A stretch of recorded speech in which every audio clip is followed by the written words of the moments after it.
Maria here. Welcome to my channel. Today I am going to share with you 3/4 fragrances. I could give you a list of 10, but I'm trying to be a little bit more decisive. Anyway, fragrances I can't wait for come summer. So I love to do a video like this kind of halfway through the season because there's many of you that are in the southern hemisphere that are experiencing the exact opposite season as us, and I just always like to give you guys a video too. Thank you so much for your support. Like, I'm thinking Australia, South America, the Philippines, different places like that. I just want to say I so appreciate you, and I always know you're in a different season, and so I like to give you something. Plus, bottom line is that this time of year I start to get antsy and want to pull out all my spring summer fragrances anyway, so I kind of want to share it with everyone. I am so dying to wear these, like I'm pining after them, but they just don't belong in the winter. So before I get started, if you haven't subscribed, just go ahead and hit that button. Join the Weird and Wonderful family. I would love to have you part of the community.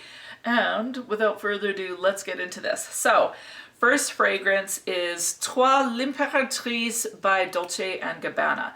Now this one, it's just kind of a fruity, watery, musky fragrance. It's very refreshing to me. It's surprisingly long lasting, like for what it is, which is just kind of a lighter fragrance. This thing lasts about 5 hours on my skin. I know some people it doesn't last at all. It always lasts a long time on my skin. But what you get is kind of a rhubarb, watermelon, kiwi, but mainly watermelon. That's the biggest vibe that I get, is almost a watermelon-y fragrance. And because it's a watermelon-y fragrance, you know how watermelon is quite sweet and light, a little bit watery, but definitely there's that mouth-watering aspect to it. That's what this reminds me of. But then I also get this musk note, and it's not like some musk feels almost a little bit prickly or fuzzy.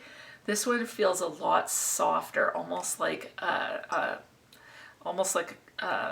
cotton puff. Somehow that's what it gives me the vibe of.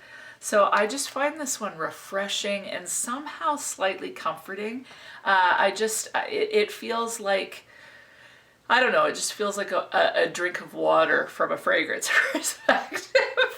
So fruity, but light and airy, slightly melony, and I love it. The second two, I'm going to do them kind of both at the same time, is Alien Eau Sublime by Mugler and Tom Ford's Eau de Soleil Blanc. Now, interestingly, these share quite a few of the same notes. So I'm going to read them to you because I find it quite fascinating. Now, the Tom Ford has bitter orange, neroli, citron, bergamot, pistachio, petitgrain, cardamom, pink pepper, and caraway in the opening.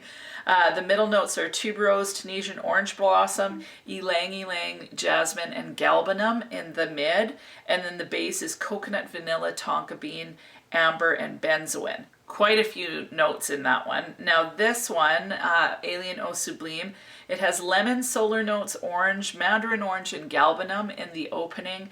The middle is jasmine, tiare flower, orange blossom, heliotrope, and cherry blossom in the mid. And then the base is cashmeran, white amber, vanilla, and vetiver. So bizarrely, they share quite a few of the same notes, and to me, they have a similar vibe.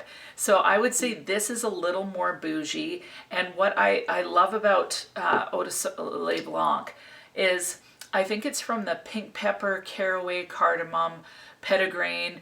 It smells a little bit like balsam or pine to me, and somehow that just it gives it an edge.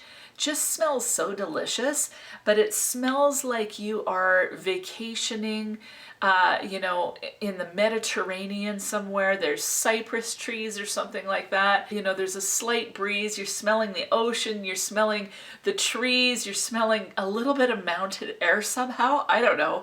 And then you get on this beautiful yacht and you take off along the coast. You're looking at the rugged nature, wearing some fancy designer outfit.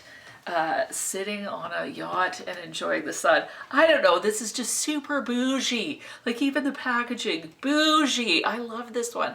And it's also like quite sexy to me. So I love Eau de Soleil Blanc. Feels like a total holiday to me. I love, love, love this one. Now Alien Eau Sublime by Mugler, that is similar somehow. So it's not quite as amazing as this one, but it still gives me that same vibe. So I get that solar quality, smells like a vacation, but then you're also somehow getting that alien DNA, which for some reason, like, this doesn't smell like alien, but somehow these two just kind of vibe and work together. Now, the longevity on this one is better. It's still not fantastic. I think this one's about 5 hours. This one's like 3. So like none of these fragrances have fantastic longevity, but I don't care about that so much in the summer because it's so hot. I don't want something really cloying. I would just rather reapply. So both of these fragrances are so gorgeous and I've been pining after both of them lately. Yeah. Now last fragrance is Light Blue Love is Love by Dolce & Gabbana. 2 Dolce & Gabbanas, I didn't even realize that. I love Dolce & Gabbana fragrances for summertime for some reason. Now, I'm not a real major fan of Light Blue, the original, or the Intense. It's just not my vibe somehow, but this one, you get that same little bit of citrus, but this one has a raspberry whipped cream note. To me, it comes across as kind of a raspberry lemon sorbet, so there's a little bit of milkiness to this. I just find this one so uplifting and happy. I totally enjoy wearing this one. Like there's just enough juiciness to it to totally make me happy, but it's not overpowering, so I don't ever feel cloying. This is pretty much my go-to if it's super duper hot. I just love this one. So those are my 4 fragrances. Yeah, I can't wait to wear these in the summertime. Like, yeah, I'm done with winter. I get to a point like, you know, halfway through August, I'm like, ooh, I can't wait to pull out all my unisex heavier fragrances, and then like heading into the colder January and into February, I just want to wear, like, I want spring. So anyway, what are you excited about wearing this summer? Or if you're in the Southern Hemisphere, what are you wearing right now? What can't you put down? I would love to know. Now, the thing is about where I live is it's like my summer is probably half of your guys' winter. So my summer never gets super hot, but it's what you get used to, right? So these are definitely ones that I absolutely enjoy wearing in the summer, and I want to know what you enjoy wearing in the summer as well. So leave it in the comments down below.